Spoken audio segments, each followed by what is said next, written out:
Right now at 6, his mother was killed by a drunk driver 14 years ago. Now the son is in shock. That same suspect is accused of driving drunk again. And that's what he was doing when he killed my mother and her friend.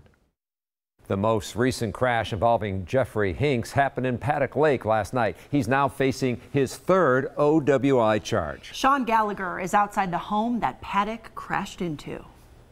The aftermath of Sunday's crash still being cleaned up here behind me. No injuries to speak of inside the house. It's just the outside that got the brunt of this crash. But 2 weeks from tomorrow will mark the 14-year anniversary of when Jeffrey Hinks got behind the wheel of a car drunk and killed 2 elderly women.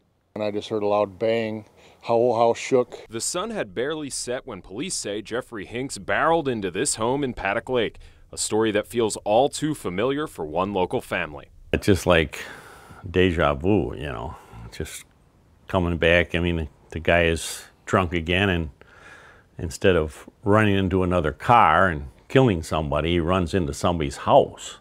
Almost 14 years ago, Richard Fonk's 83-year-old mother, Amy, was killed while driving a friend home on Halloween. It was really senseless because, you know, he probably shouldn't have been out there drinking and driving. Fonk says OWIs in the state are a huge issue. He wants to see more strict punishments to keep people safe.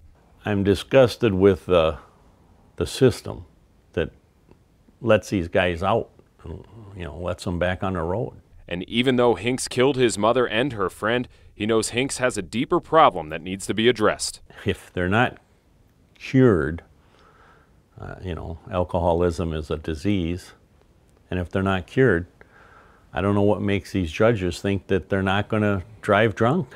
And Hinks suffered non-life-threatening injuries during this crash. He won't be charged until he's released from the hospital. In Paddock Lake, I'm Sean Gallagher for today's TMJ4.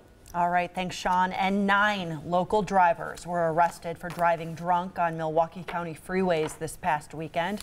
The sheriff's office says the average breathalyzer test was 0.18, and of the 9 people arrested, 1 was a repeat offender.